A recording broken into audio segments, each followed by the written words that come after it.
Hi friends, स्वागत आहे तुमचं आपल्या चॅनलमध्ये। तर कसे आहात तुम्ही? आय होप सगळं ठीक आहे। तिकडे सुद्धा सगळं मस्त आहे। आणि आज मी खूप दिवसानंतर ब्लॉग स्टार्ट केलेला आहे आणि जस्ट आता वाजले आहेत जवळपास 10 वाजत आहेत, 10ला 10 कमी आहेत।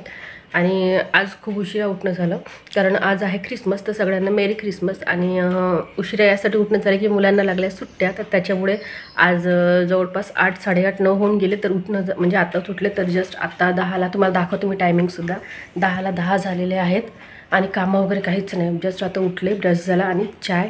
तर आता मी पित आहे चाय आणि सोबतच मुलांची होती ट्युशन्स। म्हणजे स्कूलला तर सुट्टी होती पण ट्युशन होती, तर त्याच्यामुळे त्यांची 9:30ला ट्युशन होती। तर मुलं गेली आहेत ट्युशनला, मिस्टर गेले आहेत भाजीपाला वगैरे काही आणायला। आणि इथे तुम्हाला दिसत असेल की आता आम्ही आणले आहे तांदूळ, जे की शेतातले आहे, आमचे नाही आहे, दुसऱ्यांचे आहे। तर आणि सोबतच आता घरची आता कामं वगैरे आता करायला सुरुवात करते। त्यानंतर म्हटलं चला आपला रेग्युलर ब्लॉग स्टार्ट करावा, कारण खूप दिवस झाले मी ब्लॉग केलेलाच नाही। तर त्याच्यामुळे मी आता केला रेग्युलर ब्लॉग। आणि 5 मिनटं मी थोडंसं पॉज घेतला, कारण आमच्याकडे रस्त्यावर इतकी वाहनं जातात की खूपच। आता जस्ट कचऱ्याची गाडी आली आहे, ते बघा तुम्हाला सिटी आवाज येत असेल। आधी कचऱ्याच्या गाडीचा आवाज गाणं होता, म्हणजे गाण्यांचा आवाज होता, पण आता मात्र सिटी मारते, तर समजून जायची की कचऱ्याची गाडी आलेली आहे। आणि आता कचरा वगैरे देऊन देते। आणि त्याचबरोबर आता बाहेरच ठेवणार, कचरा घेऊनच जातात। हे बघा कचरा तुम्हाला। तर चला आपण जाऊया बाहेर आणि तुम्हाला दाखवते। बघा घर वगैरे छान व्यवस्थित झालेलं आहे, तुम्हाला दिसत असेल। जवळपास 10 वाजत आहे आणि जस्ट आत्ता चाय वगैरे झालेला। इकडे तांदूळ आणले होते, ते तांदूळ ठेवलेले आहेत, ते आता ठेवायचे आहे। म्हणजे आम्ही काय करतो, वर्षभरचे तांदूळ आणतो आणि मग ते कोटीमध्ये भरून ठेवतो, तर वर्षभर पुरतात। तर आता नवीन निघाले आहेत, त्याच्यामुळे आणून ठेवले। आपण आलो बाहेर बघा कचऱ्याची गाडी आहे, जी सतत आवाज सिटींचा आवाज देत आहे, जेणेकरून आजूबाजूच्या लोकांनी कचरा आणून द्यावा।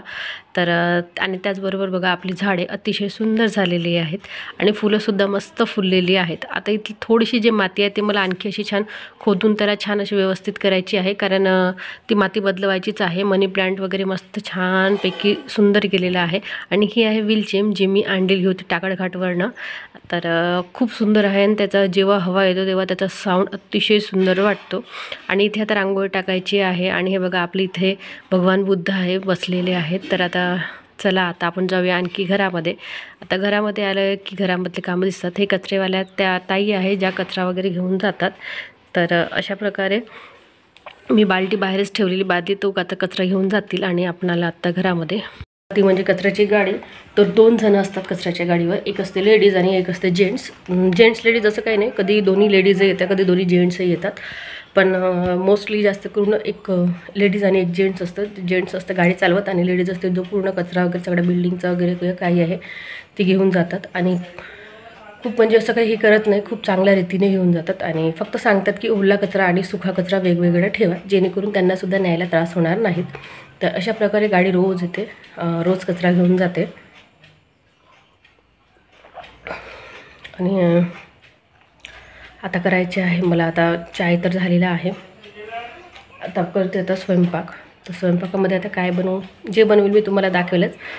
तर कसाही असो, कारण काय होतं म्हणजे मोबाईल, जेव्हा मी कामं वगैरे स्वयंपाक करते आणि जेव्हा खरंच स्वयंपाक वगैरे करताना डिश वगैरे तुम्हाला काही दाखवायची म्हटलं तर कसं होते, मोबाईल घेऊन मला ते स्वयंपाक वगैरे करावा लागतो। तर एका हाताने मग ते फिरवावं लागतं भाजी वगैरे किंवा, आणि एका हाताने मोबाईल। तर त्याच्यामुळे काय होतं, खूपदा म्हणजे तो व्हिडिओ बरोबर येत नाही। त्याच्यामुळे मी खूप प्रयत्न करते आणि खूप कमी प्रमाणात मग स्वयंपाकाचे वगैरे व्हिडिओ टाकते, नाहीतर रेसिपीची व्हिडिओ टाकायला मलाही खूप आवडतं। पण आता अशी गोष्ट आहे, तर बघते आज जसं जमेल तसं। तर आता चला मी आता चाय वगैरे मस्त पिऊन घेऊ, तुम्हीसुद्धा या चाय प्यायला। तर माझी चाय आहे दुधाची आहे, पण गुळाची आहे, गुळ दूध। आणि कोणी म्हणतं दुधाची चाय जेव्हा गूळ टाकतो आपण तेव्हा ती फुटते, साखरेची छान राहतात, पण असं काही नसतं। गुळाची चाय मी रोजच पिते आणि ती कधी फुटणार नाही, म्हणजे फाटणार नाही, फुटणार नाही, ते आहे ते। तर दुधाची चाय आपण जेव्हा बनवतो ना, तेव्हा दूध आणि पत्ती टाकून छान शिजवून घ्यायची चाय शिजवल्यानंतर जे गूळ असतं छान बारीक बारीक करून किंवा किसून थोडंसं आपल्या कपामध्ये टाकून द्यायचं आणि मग ती चाय आपल्या कपामध्ये ओतायची आणि मग जस्ट ती फिरवून घ्यायची। तर गुळाचा टेस्टसुद्धा येतो, चायसुद्धा गोड होते आणि आपल्याला हवं असेल तेवढी, म्हणजे अगदी थोड्याशा प्रमाणात गोड होते। ज्यांना साखर खायची नसेल त्यांच्यासाठी किंवा ज्यांना वजन किंवा ज्यांना वजन वगैरे कमी करायचं असेल त्यांच्यासाठी ते खूप चांगलं आहे.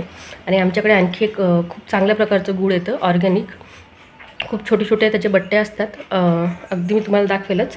अगदी अशा एवढ्या साईजचे त्याचे बट्टे असतात, म्हणजे जेणेकरून एका कपामध्ये मी तर एकच टाकते, मिस्टर माझे 2 टाकतात, कारण त्यांना काळी चाय हवी असते गुळाची. आणि मग काळी चाय जेव्हा आपण बनवतो तेव्हा तशीच, म्हणजे डायरेक्ट तुम्ही जेव्हा चाय म्हणता तेव्हा चायमध्येच पाणी, पत्ती आणि सोबत त्या गुळाच्या 2 बट्ट्या टाकल्या की छान शिजवून घ्यायचं, काळी चाय होते. फक्त दुधाच्या चायला आपण शिजवताना गूळ टाकत नाही, ते आधी कपामध्ये टाकून ठेवून देतो. फक्त हा एवढाच फरक आहे. मला तशी दुधाची चाय आवडते, मग ती गुळाची असो की साखरेची. पण साखरेची चाय मी जवळपास पिणं सोडूनच दिलं आहे, कारण वेट खूप वाढतं त्याच्यामुळे, आणि वेट तसंही काही लवकर कमी होत नाही. त्याच्यामुळे मग आता म्हटलं की आपण गुळाचीच चाय. खूप दिवस जर मी गुळाची चाय पिते किंवा वर्ष होऊन गेलं.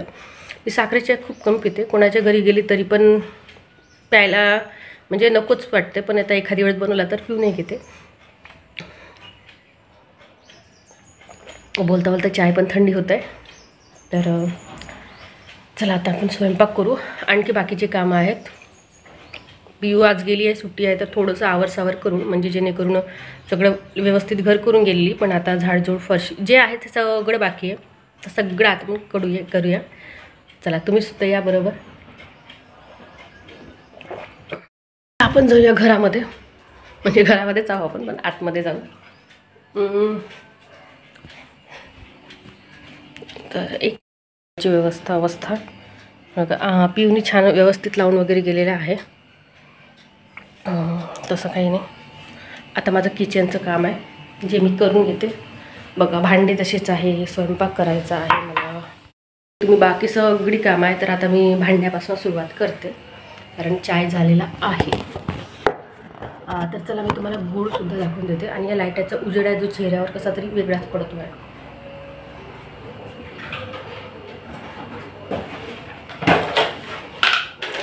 तर बघा असं गूळ येतं, आणि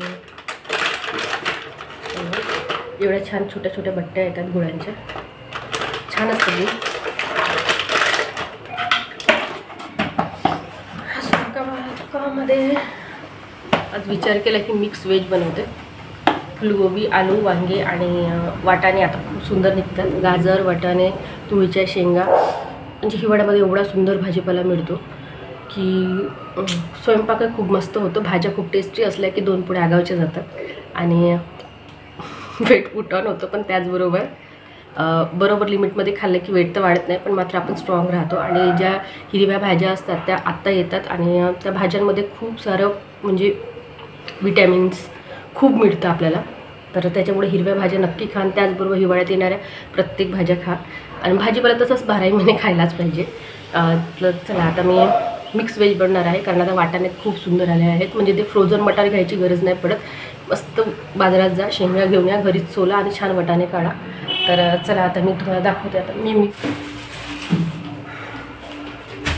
तर हे बघा, आलू, 2-3 वांगे बघा किती छान मिळतात. एक तर असे मिळतात. हे मी आणते ते आपलं भरीत बनवायला, अशा प्रकारचे आणते जे मी मसाला वांगी बनवते. म्हणजे याच्यामध्ये छोटी आणि ही मीडियम साईजची आहे. तर आज आपण तसं मिक्स व्हेज बनणार आहे, तर चालतील. जस्ट आम्हाला 4 जणांना होऊन जाईल. आणि मी भाजीमध्ये बिलकुलही पाणी टाकत नाही, ती फक्त वाफल्यावर तेलामध्ये शिजवतो. तर ही बघा, थोडीशी एवढी फुलगोबी होऊन जाईल. थोड्याशा शेंगा आहेत, थोडेसे वाटाणे आहेत, थोडेसे या शेंगा ज्या की तोडून आहेत. तर हे बघा, बोलता बोलता आपली झालेली आहे मिक्स व्हेज. आणि मिक्स व्हेज भाजी अतिशय टेस्टी झालेली. याचा ब्लॉग मी नक्की टाकलेला आहे, तो तुम्ही बघा. आणि तुम्हाला ब्लॉग कसा वाटला नक्की सांगा. बाय.